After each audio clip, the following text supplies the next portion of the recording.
Vamos falar agora sobre a caixa.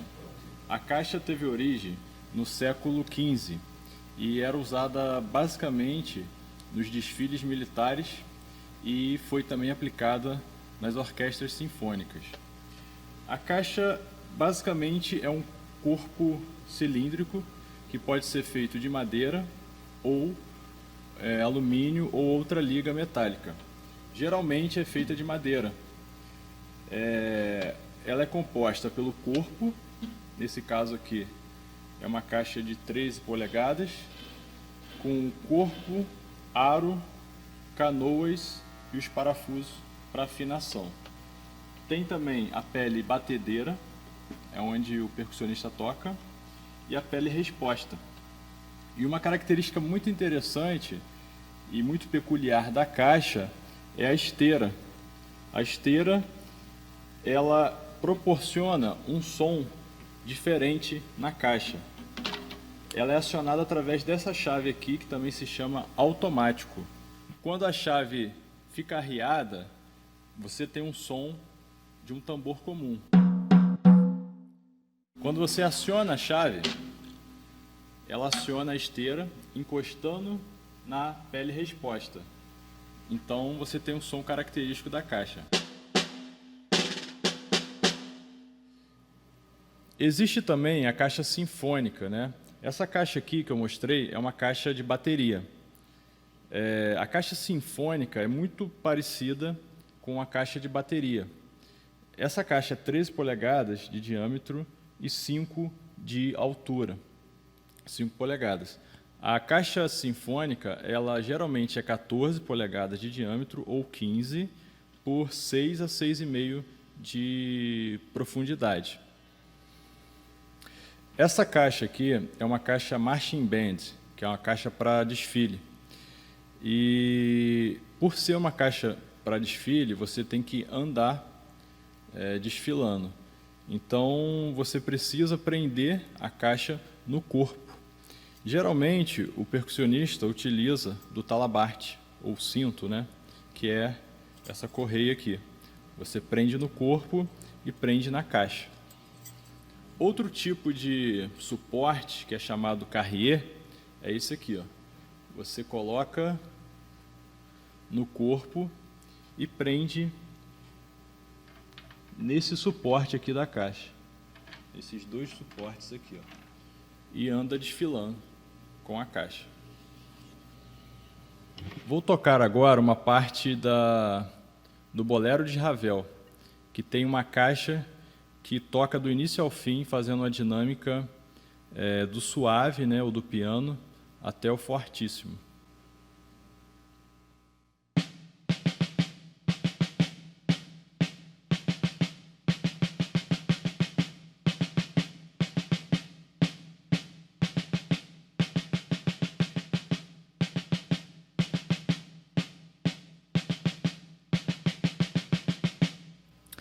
Vou fazer agora uma marcha em 4x4, né? A marcha em 4x4, ela usa basicamente a figura de colcheia e semicolcheia. Vou fazer aqui o pulso para vocês terem uma noção do andamento. 1, 2, 3, 4.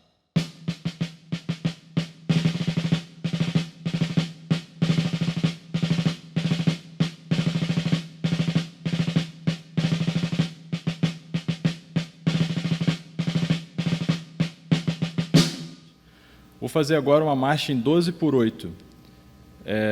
Vou utilizar o mesmo pulso, mas cada pulso terá uma subdivisão de 3 notas. Eu vou utilizar alguns flãs, um pouco mais rápido. 1, 2, 3, 4.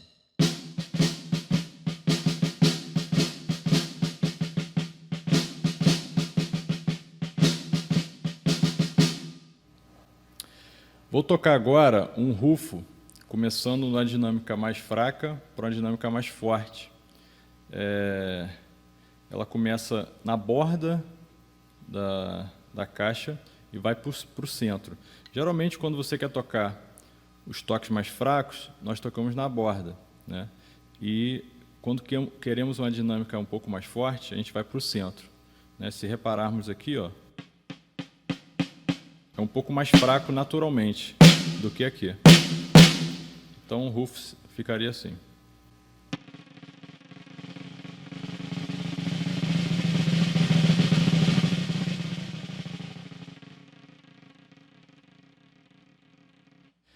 A caixa é um instrumento tão versátil, tão rico em timbres e dinâmicas, né, que eu vou demonstrar aqui alguns tipos diferentes de sons que a gente pode tirar.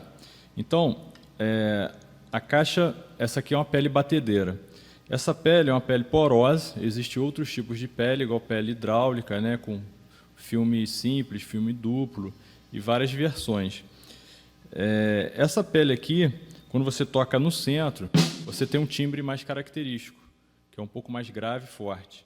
Quando você toca na borda, é um pouco mais agudo e naturalmente mais fraco. Além do som que a gente pode tirar da pele, a gente também pode tirar som de aro, né? Que é esse som aqui, ó. E ainda pode variar quando você corre a baqueta. Além disso, com duas baquetas, você pode tocar baqueta sobre baqueta, que é a baqueta sobre o aro, e ainda pode tocar pele junto com aro, que é o famoso rinchote.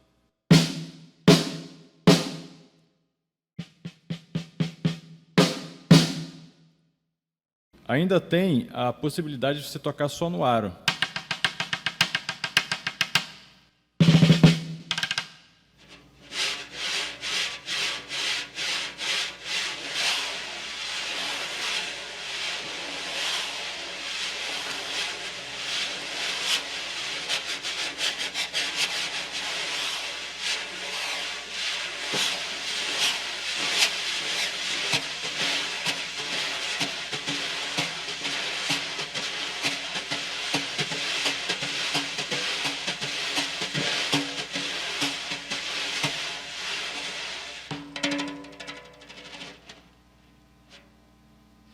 A caixa também é utilizada muito na música popular brasileira.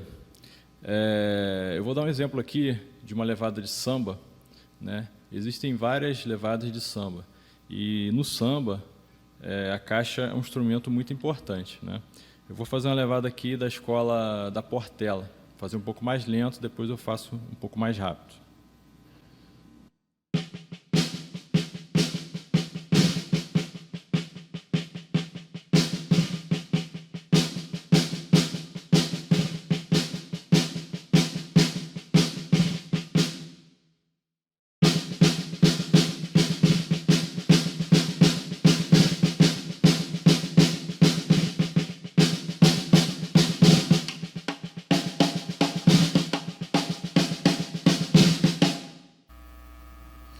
Vamos falar agora sobre o bumbo. O bumbo é um instrumento característico das bandas militares e foi introduzido na banda sinfônica com a música de Mozart, no século XVIII. Esse bumbo que eu estou tocando aqui é um bumbo de desfile, mas existem vários tipos de bumbos.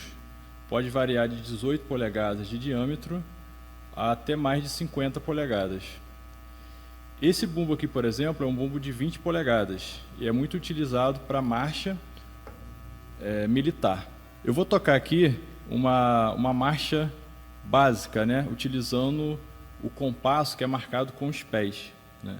Nas Forças Armadas, existem forças que marcam no pé direito ou no pé esquerdo o tempo forte.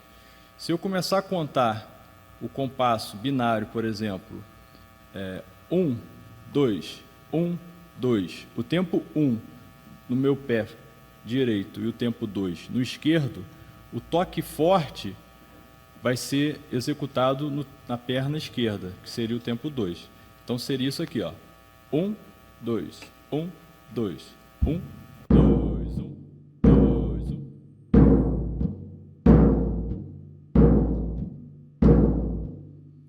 Eu acentuo o tempo 2 e abafo o tempo 1. Essa levada é muito característica das bandas militares, que pode variar até alguns toques aqui. Vou fazer algumas variações. 1, 2, 1, 2, 1, 2, 1, 2, 1, 2, 1,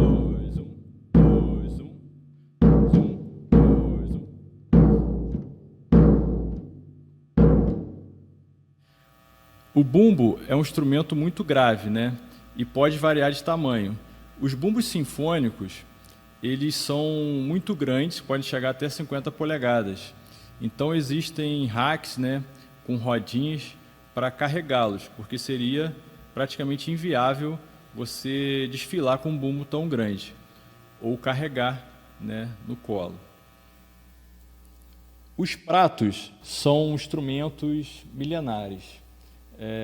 Datam algumas informações bibliográficas que os pratos vieram bem antes de Cristo. E antigamente, né, nesse período, os pratos eram bem pequenininhos. Os pratos são instrumentos basicamente idiofônicos. Eles produzem sons produzidos por ele mesmo, né, pelo corpo do próprio prato. Basicamente é composto de uma liga metálica, né, e o padrão é 80% cobre e 20% estanho. Mas existem outras ligas com mais estanho ou menos estanho, mais cobre, menos cobre.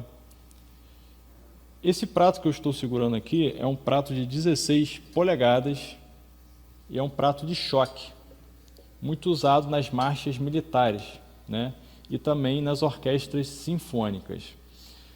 A variação do tamanho é aproximadamente de 11 a 25 polegadas, né? Obviamente que um prato de choque não pode ser tão grande, senão a gente não consegue nem tocar. Esses pratos que são muito grandes, geralmente são pendurados com cordas ou suspensos em pedestais, como esses que vocês estão vendo aqui. Esse aqui é um prato de choque. Esse prato aqui é o famoso hi-hat, que você pode tocar com o pé, acionando o pedal, ou com a baqueta. Esse prato à minha esquerda é um prato crash ou ataque, né? Que também o pessoal fala muito de prato suspenso. Praticamente todos aqui são suspensos, mas esse aqui é específico do crash, ataque. Ele tem um som bem característico.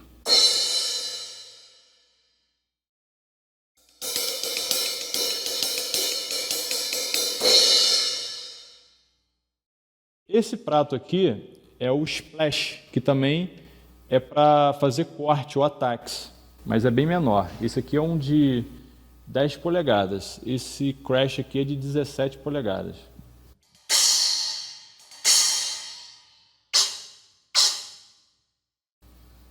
Esse à minha direita é um prato um pouco maior e geralmente eles são maiores, principalmente quando estão na bateria. É o famoso ride, que é o prato de condução.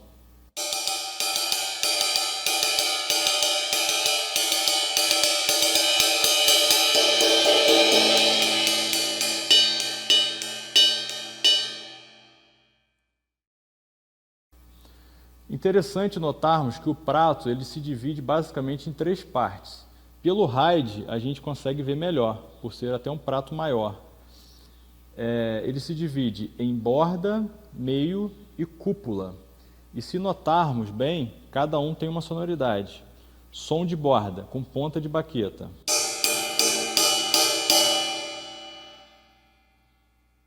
Meio.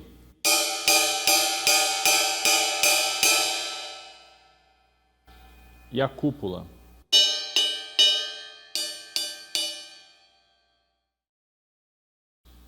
E para finalizar, temos o China, que é o prato chinês, que varia muito também de tamanho. Esse aqui é um China 17 polegadas, mas ele pode chegar até 25, né? E tem aqueles gongos chinês bem grandes, né? Pendurados assim em cordas. O som dele é muito interessante.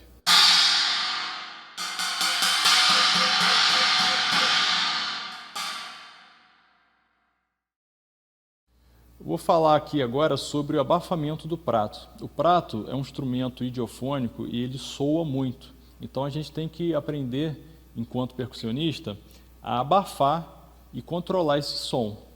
Então, o prato de choque ele é muito interessante porque você pode produzir som com 2 pratos ao mesmo tempo. Então, quando você toca dessa forma,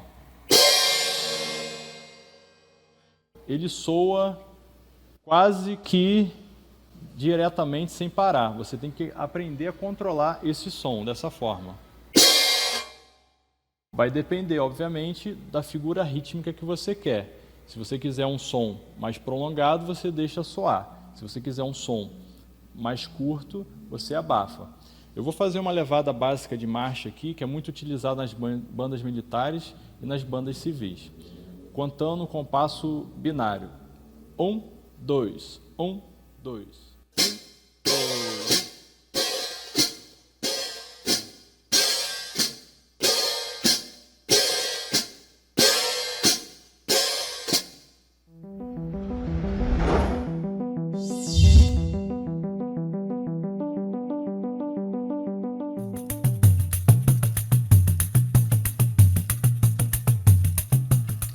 Vamos falar agora sobre o pandeiro. O pandeiro é um instrumento milenar que foi trazido pelos portugueses para o Brasil. O pandeiro é um instrumento que não é brasileiro originalmente, mas já é considerado como um instrumento nacional, porque ficou muito popular nos ritmos brasileiros. O pandeiro é um instrumento que tem um corpo cilíndrico, varia de diâmetros de 8 a 12 polegadas, basicamente, e ele pode ser feito de vários materiais.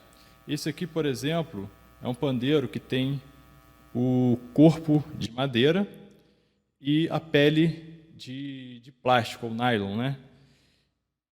O pandeiro ele é composto de corpo, pele, o aro, os parafusos para aperto de afinação e as platinelas, que são chamadas também de soalhas.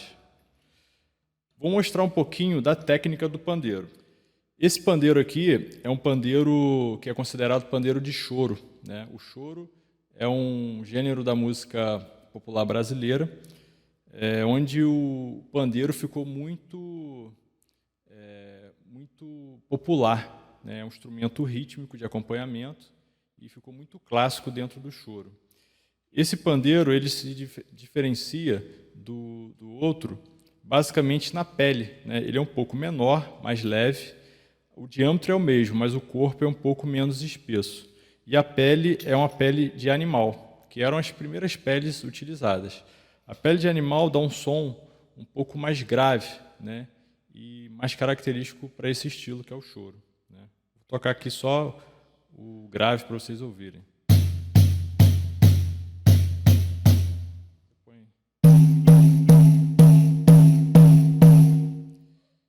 Vou falar agora da técnica do pandeiro. Existem alguns exercícios muito básicos para a gente começar a se adaptar no pandeiro. A técnica do pandeiro, principalmente de choro, consiste praticamente na rotação da mão esquerda.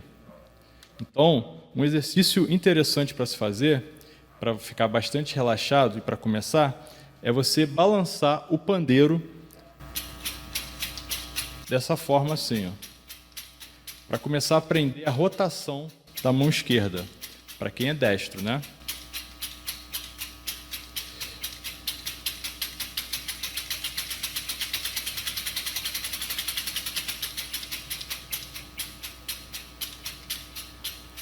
Esse exercício é interessante porque você começa a dominar o movimento de rotação do punho.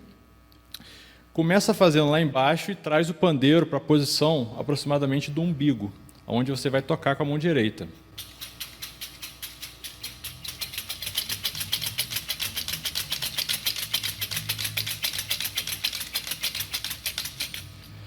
As platinelas vão soar um pouquinho atrapalhadas, mas é assim mesmo. Como exercício, para começar, está muito bom dessa forma.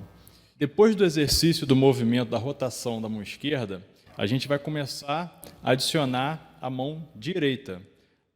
A mão direita ela pode ficar parada como exercício inicial e a gente vai rodar só a mão esquerda.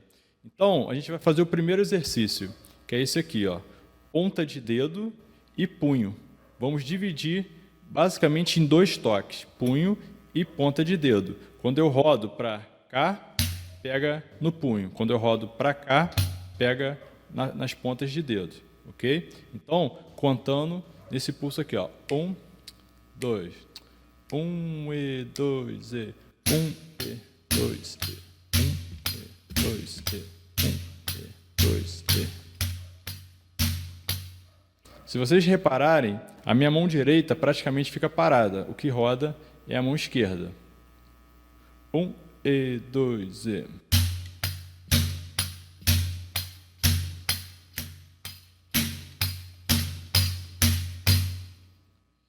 O segundo exercício que a gente pode fazer é começar a usar o dedão. O dedão, ele proporciona um grave no pandeiro. Então, a gente vai tocar de uma forma bem relaxada, rodando o polegar, né, o punho, um polegar aqui, ó.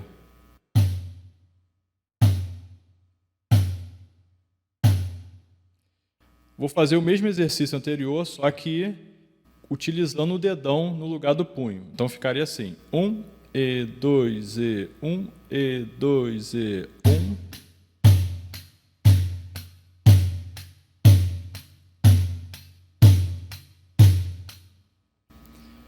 O terceiro exercício é inverter essa acentuação que eu faço com o dedão embaixo.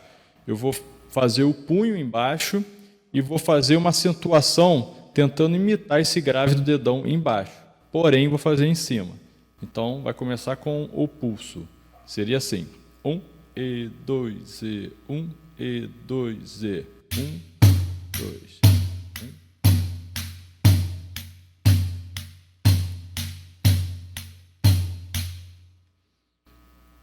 O quarto exercício vai ser o dedão com acentuação grave em cima. Então, eu vou ter praticamente 2 graves, tentando imitar, principalmente o grave de cima, imitando o de baixo. Seria assim: 1 e 2 e 1 e 2 e.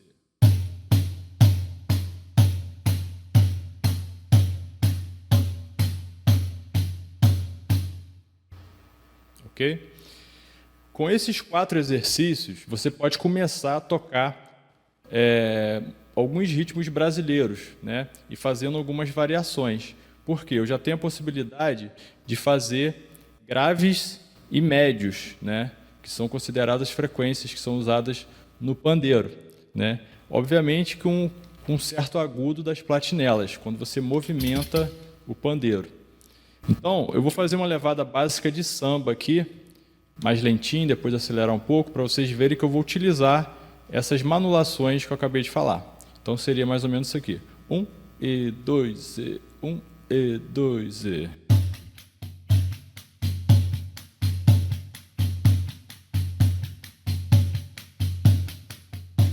Um pouco mais rápido.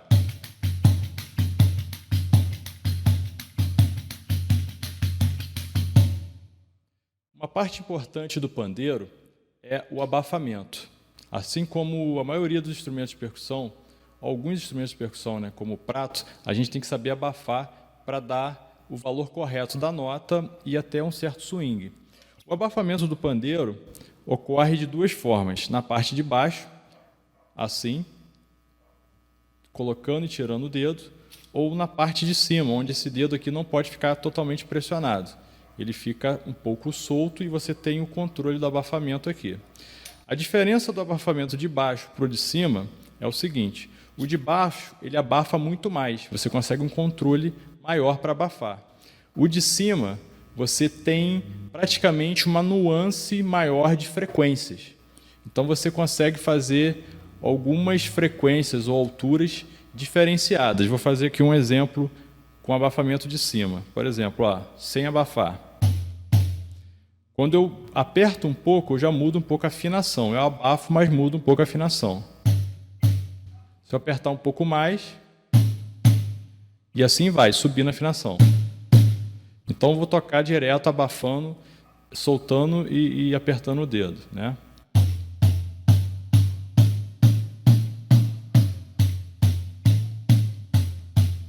Isso é interessante, que eu posso fazer algumas levadas de, por exemplo, surdo, de escola de samba, né? Imitando um pouquinho as afinações diferentes. Por exemplo, tentar fazer uma levada aqui, ó.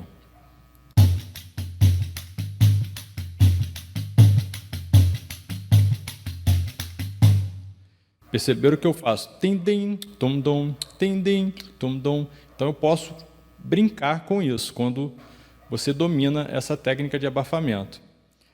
O abafamento embaixo, ele é um abafamento mais controlado. Você acaba abafando muito. Então, para você ter uma marcação mais rítmica e mais controlado, o abafamento de baixo é melhor. Então, vou fazer aqui um abafamento embaixo no samba. No samba, utilizamos sempre o tempo 2 forte e o tempo 1 fraco. Então, eu abafo o tempo 1 e acentuo ou solto, né, o tempo 2. Então, vou fazer uma levada de samba aqui, abafando a parte de baixo e soltando no tempo 2. Então, ficaria assim. 1, 2, 1, 2, 1, 2, 1, 2, 1, 2, 1, 2, 1. O pandeiro também tem alguns efeitos interessantes. Igual a platinela, né, que você pode balançar, que é basicamente um efeito e também uma marcação rítmica. E você pode também deslizar o dedo sobre a pele e fazer o trinado. Dessa forma. Pode utilizar até outros dedos. Ok? Vou fazer agora um baião, utilizando os exercícios, né, e a parte técnica que eu expliquei anteriormente. Vou usar alguns abafamentos, né? E vocês vão ver que o baião desloca um pouco a questão do tempo, assim como o samba. Então ele vai soar assim. Eu posso fazer umas variantes. Em vez de fazer só o grave embaixo ou em cima, eu posso fazer também o tapa, né? Que é uma forma também de tocar, que é mais ou menos assim. Você pode acentuar mais ou um pouco menos, né? Então vou fazer o baião aqui. 1 e 2 e